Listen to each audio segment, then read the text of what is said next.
वृतांत बताया। किसको? महाराज परीक्षित को। तब तो सड़ाक से उसके हाथ को पकड़ा और कहा, अरे परमेश्वर की जय हो, परमेश्वर ने आज तो मुझे साक्षात रूप में अपनी पत्नी से मिला दिया। कैसे? कि सुन के नाम खुशी भयो कुंवर, और तू तो मांग नारी मोरी इंदर, तू तो नारी मांग मोरी इंदर, हरि ने मोही मिलाई दई, हरि ने मोही मिलाई दई।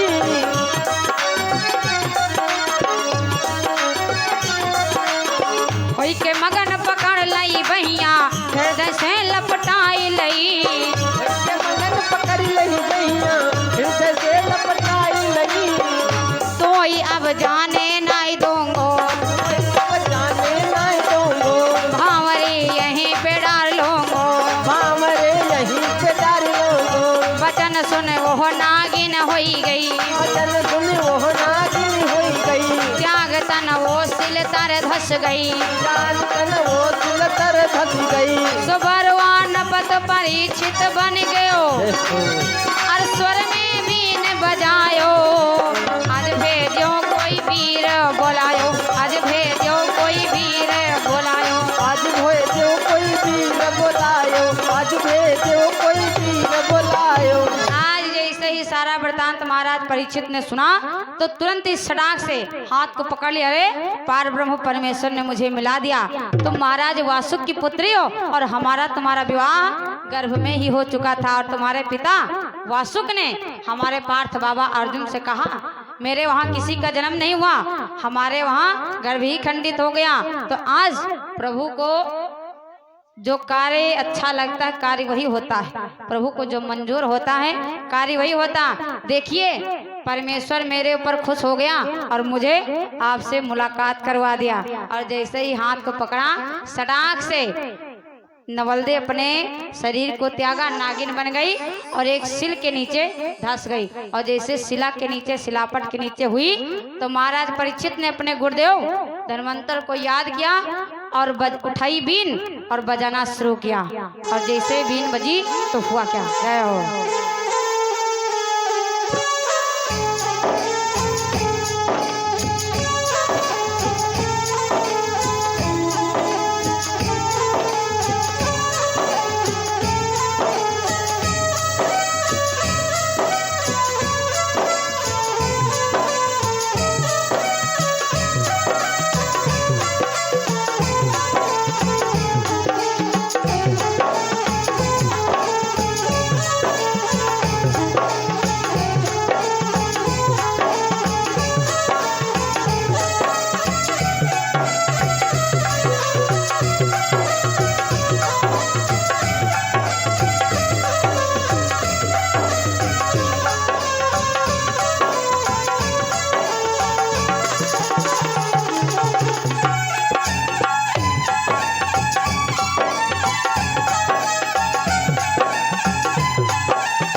जैसे इस प्रकार से महाराज परीक्षित ने बीन को बजाया, और जैसे बीन का लहरा सुना सड़ाक से बाहर निकली और ऊपर आसमान में एक पंछी के रूप में उड़ गई, और जब पंछी के रूप में बनी तो महाराज परीक्षित बाज बन गए, और बाज बन करके उसको सटाक से पंजे में दबा लिया, और जब पंजे में दब गई तो इधर आज नवलदे ने एक मछली का भेष बनाया और उसी अमृत कुंड में गिर पड़ी, और जब अमृत कुंड में गिरी तो महाराज परीक्षित ने उसको जाल से बाहर निकाला। जब किसी प्रकार से चाल में पास न आई तो इधर आज देवी नवलदे ने कहा, मुझे सारा हाल बताइए।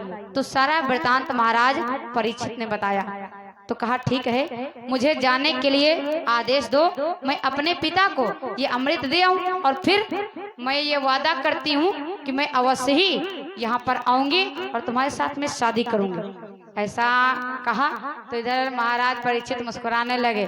पता नहीं, पाताल लोक में रहने वाले इंसानों के ऊपर भरोसा नहीं किया जा सकता है। क्यों?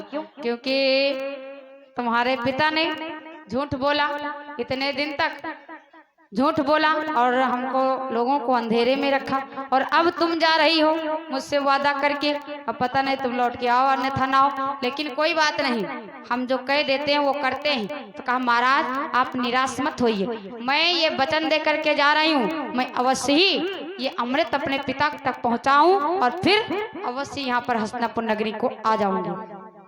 इस प्रकार से कहा और इधर नवलदे चल पड़ी, अमृत को उठाया और पहुंची कहाँ, अपने पिता के महलों में। इधर अमृत को सामने रखा और सारा वृतांत पूछने लगी कि करके क्रोध पद्मिनी बोली, और पहुंची जाए महलवास के, पहुंची जाए महलवास के, आगे अमृत धर दीन हो,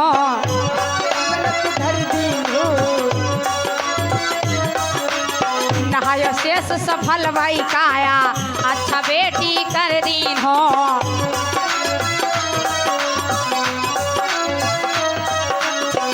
पिता से रिस हुई कहीं बोली, पिता सब पीछे की खोली, सार पासन में हार गयो मोय, पिता तो शर्म ना आवई तोय, तो तेरो मुख अब नाई देखूंगी, और भारी पाप कमायो, आज भेजो कोई वीर बोलायो, आज भेजो कोई वीर बोलायो।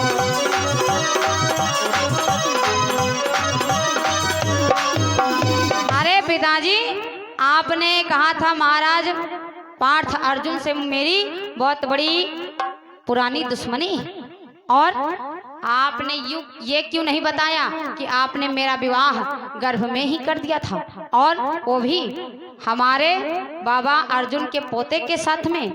पिताजी आपने तो बहुत बड़ी भूल किया, बहुत बड़ा झूठ बोला और इतना बड़ा पाप कमाया। अरे पिताजी ये अमृत आप लीजिए और मैं जा रही हूँ, कहाँ, जहाँ आपने मेरा विवाह किया, मैं हस्तिनापुर नगरी की तरफ जा रही हूँ। इस प्रकार से कहा और इधर शेष ने यानी वासुकी महाराज ने अमृत से स्नान किया, शरीर उसी प्रकार से काया फिर स्वच्छ पवित्र हो गई, और जैसे काया पवित्र हुई और ये नवलदे अपने पति के भवन को चली गई। धीरे धीरे इधर समय हुआ, इतमें शेष मही बने खान पान दियो छाड़ी, और जा दिन हम भोजन करें होए नवलदे। इधर महाराज वासुक ने अनशन पार्टी लेकर बैठ गए, सभा लगी हुई है, अनेकों जहरीले सर्प बैठे हुए हैं, विचार करें। एक बीरा को रखा और कहा कि इतनी बड़ी सभा लगी हुई है, इसमें ऐसा कौन सा मेरा वीर पुत्र है जो इस बीरे को खाएगा और खा करके हमारी पुत्री को विधवा बनाने के लिए जाएगा, यानी नवलदे के पति को डसने के लिए जाएगा, महाराज परीक्षित को डसने के लिए। तो आज एक संभल नामी नाग ने कहा, पिताजी संभल नामी नाग जो था वो महाराज वासुक का सबसे बड़ा पुत्र था। इधर बीरा को खाया और कहा, पिताजी मैं जाऊंगा अपने बहनों को डसने के लिए। आज चल पड़ा कि उड़त जात लहरात पवन सो, अरे घड़ी न बीती ना पल बीतो,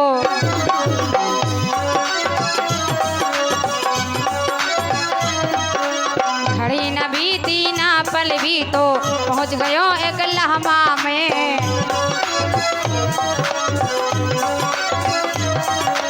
हाड़ो सोच करे बाहर जाऊं, काटू धस के जामा में,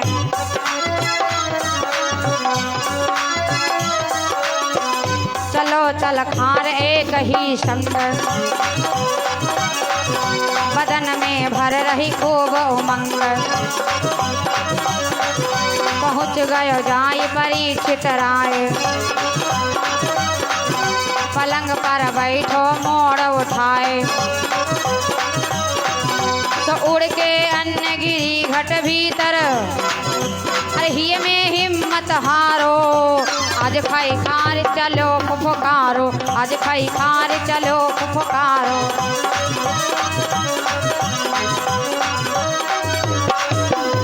आज वीरा को खाया और संभल नामे नाग चल पड़ा लहराते हुए भरभराते हुए आसमान से जा रहा है। आज भक्तों इधर पहुंचा कहाँ? हस्तिनापुर नगरी में, और उसी महलों में पहुंचा जहां पर देवी नवलदे ने अपनी सैया को लगाया हुआ था कि अभी इस पर लेटेंगे और मैं इनके पैरों में डस करके इनका अंत कर दूंगा। आज भक्तों पलंग के पास में मुख फैला करके बैठा, और जैसे ही मुख फैलाया तो इतनी जोरों से हवा का झोंका आया, और जब हवा का झोंका आया तो एक अन्न का दाना उस हवा के साथ में उड़ा और सटाक से संभल नामी नाग के मुख में चला गया। और उस नाग के मुख में जैसे गया तो विचार करने लगा, अरे अब तो मैंने अपने बहनोई के वहां का अन्न का पान कर लिया, और अब मैं इसको काटूंगा नहीं, कोई बात नहीं, मुझे पिताजी साथ दे डालेंगे तो कोई बात नहीं, मैं साथ को अंगीकार करूंगा, लेकिन अब अपने बहनोई के डसूंगा नहीं। क्यों? मैंने यहाँ का अन्न खा लिया। वक्त तो विचार करिए, एक पृथ्वी पर रेंगने वाले कीड़ों मकोड़ों की ऐसी सोच, और इंसान बड़ा पढ़ा लिखा बड़ा बुद्धिमान, और जिस पत्तल में खाता है उसी पत्तल में छेद करके भाग जाता है। लेकिन एक इंसान को देखिए, एक जानवर को देखिए, पृथ्वी पर चलने वाला रेंगने वाला कीड़ा है, लेकिन उसके भाव देखिए कि मैं अब यहाँ का अन्न का पान किया हूँ इसलिए मैं डसूंगा नहीं। क्यों? क्योंकि मुझे ये अन्न देवता श्राप दे डालेंगे। विचार किया, और कहते हैं कि इस संसार में इंसान बड़ा पढ़ा लिखा बड़ा ही दिमागी, और जितना पढ़ा लिखा है जितना दिमागी हुआ है उतना ही सर्वनष्ट भ्रष्ट होता जा रहा है। एक जगह हम देखें का कि अस्पताल में लिखा हुआ था कि कृपया यहाँ पर गंदगी ना करें, लिखा हुआ था दीवार पे कि कृपया यहाँ पर गंदा ना करें। तो और नीचे देखे और वह तेरे इतना थूका पान पुड़िया श्याम बहार कि पूछो ना। अब बताओ, इंसान पढ़ा है लिखा है और उस पे दीवार पर लिखा भी है कि यहाँ पर गंदगी न करें, और वह हरकत और वह स्थान पर। तो बताओ, इंसान पढ़ा लिखा है कि बड़ा बेवकूफ है। और आपने चीटा चीटियों को देखा होगा, एक लाइन से जो आगे वाली सामने वाली चीटी जा रही, एक लाइन से चल रही सामने, और उसी के पीछे सारी चीटियां जा रही। उनसे कोनो नहीं कहा था कि कृपया लाइन में चलिए, है ना, कृपया लाइन में रहिए, उनसे कोई नहीं कहा। लेकिन ना, ये इंसान, और इंसान को भगवान ने तब भी कहा है क्या कि सब मोहि प्रिय सब ही उपजाए, सब मोहि प्रिय सब ही उपजाए, सब मोहि प्रिय सब ही उपजाए, सब मोहि प्रिय सब ही उपजाए, सब मोहि प्रिय सब ही उपजाए, सबसे अधिक मनुज मोहि भाए, सबसे अधिक मनुज मोहि भाए, सबसे अधिक मनुज मोहि भाए, सबसे अधिक मनुज मोहि भाए, सब मोहि प्रिय सब ही उपजाए, और सबसे अधिक मनुज मोहि भाए।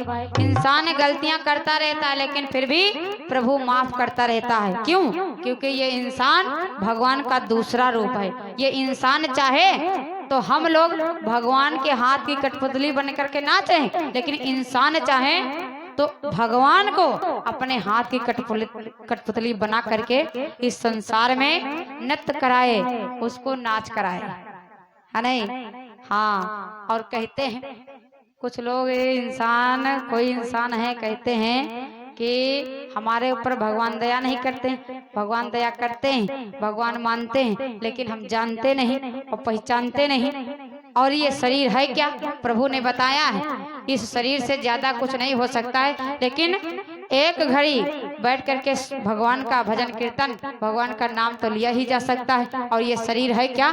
कहा है कि साधन धाम मोक्ष कर द्वारा,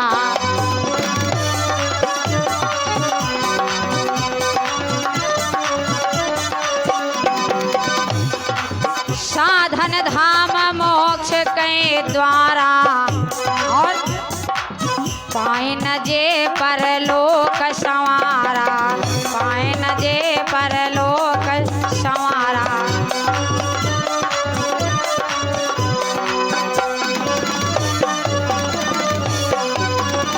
ये साधन है कैसा? मोक्ष का। यदि चाहे इंसान तो साक्षात रूप में प्रभु को हासिल कर ले, प्रभु को प्राप्त कर ले, लेकिन नहीं, प्रभु की तरफ ध्यान ही नहीं। और इका कहत का है इस शरीर से जितना सुख चैनो हो सके इस शरीर से लेते रहो, और सभी को आनंद देते रहो, सभी को उपकार करते रहो, सभी से मीठी बोली बोल करके सभी का दिल जीतते रहो। और इसको कहते हैं, कबीर साहब ने भाव बतलाया है, कहा है कि मोरा हीरा हेराए गयो कचरे माँ, मोरा हीरा हेराए गयो कचरे माँ।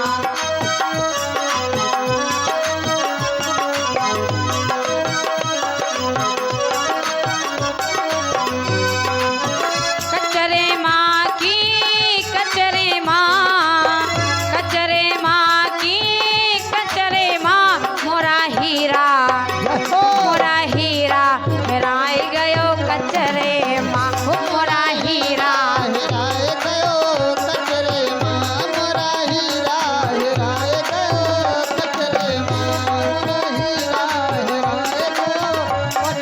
माँ। अरे इसमें ऐसा कौन सा हीरा लगा हुआ है जो इस कचरे में हेरा गया है? और ये संसार क्या कचड़ा है? कचड़ा नहीं है ये संसार। अगर देखा जाए तो सिया राम मैं सब जग जानी, और करहूं प्रणाम जोर जुग पानी। ये संसार ही राममय है, सियामय है, लेकिन जब ये मोह माया रूपी आंखों से देखोगे तब नहीं, जब अंतरपट की आंखों से देखोगे तब पार ब्रह्म परमेश्वर स्वयं तुम्हारे सन्मुख खड़ा हुआ है, तुम्हारे ऊपर दया दृष्टि दर्शाने के लिए। आज भक्तों इस प्रकार से विचार करता है कौन? संभल नामी नाग, कि अब मैं अपने बहनोई को डसूंगा नहीं। क्यों? क्योंकि मैंने इसके घर का अन्न का पान कर लिया है। लौट पड़ा, उल्टा चल पड़ा, और इधर किन्न पको डसू अन्न अपराध है। अगर मैं डसता हूँ तो अन्न महाराज श्राप दे रहे हैं। कोई पिताजी मेरे श्राप देंगे, कोई बात नहीं, किन्न पको डसू अन्न अपराध है। और उल्टो बगदी चलो पीछे को,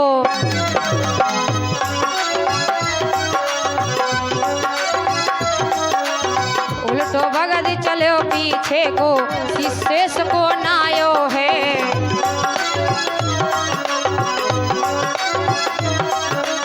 पक्का हाल कहो राजा से, सारो बयान सुनायो है।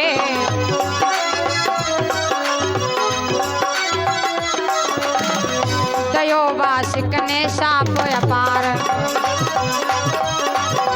आज से हो दो मुहामकार। सभा में फिर दियो वीरा डारे, खाई करता थक भयो तैयार। सज के कुंवर उठो वासिक को, भारी रह गए हुंकारो। आज खाई खारी चलो फुफकारो, आज खाई खारी चलो फुफकारो।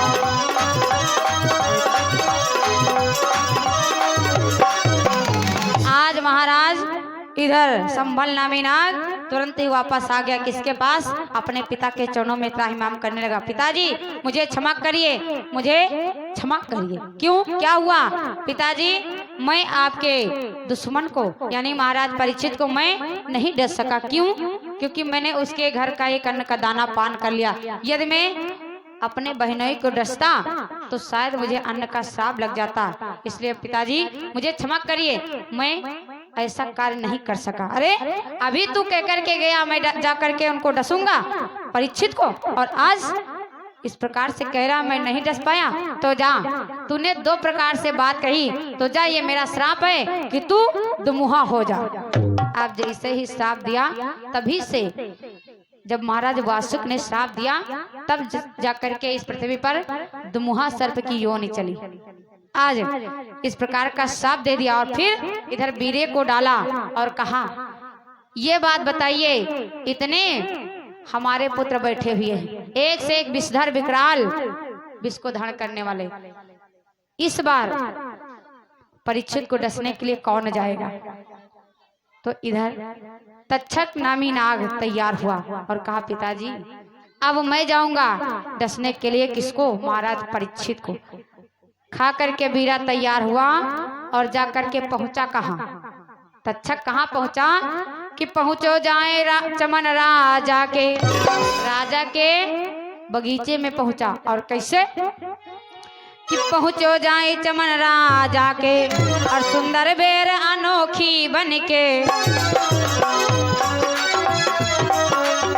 लग्यो जाकर डाली पे, देखत सुगर तबियत होई राजी, तन मन मोहत लाली पे, निगाह जब पर गयो माली की, तैयारी कर दई डाली की, उष्णमा डाली कर तैयार, लई गयो राजा के दरबार, तो ले गयो भूप हाथ में हंस के, लागे जी अति प्यारो, आज खाई खार चलो फुफकारो, आज खाई खार चलो फुफकारो।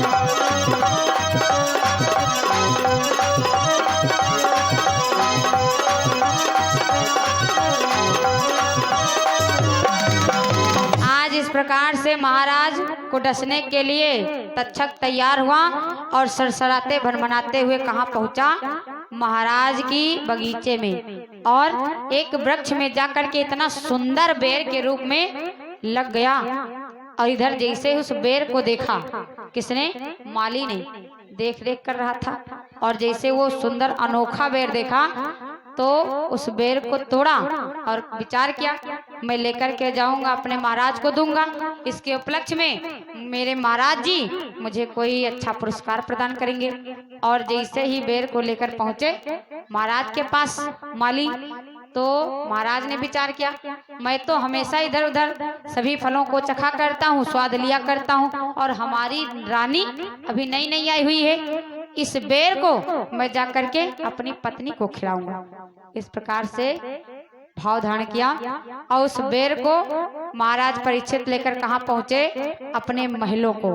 प्रेम से बोलिए सच्चिदानंद भगवान की, गायत्री मैया की जय हो। तो आइए भक्तों, मेरी वाणी यहीं पर विराम है, और हमारे परम पूज्य गुरुदेव जी मंचासीन हो रहे हैं, उन्हीं की अमृतमयी वाणी के द्वारा प्रभु की आनंदमयी चर्चा को श्रवण करें, अपने मानव जीवन को कृतार्थ करें।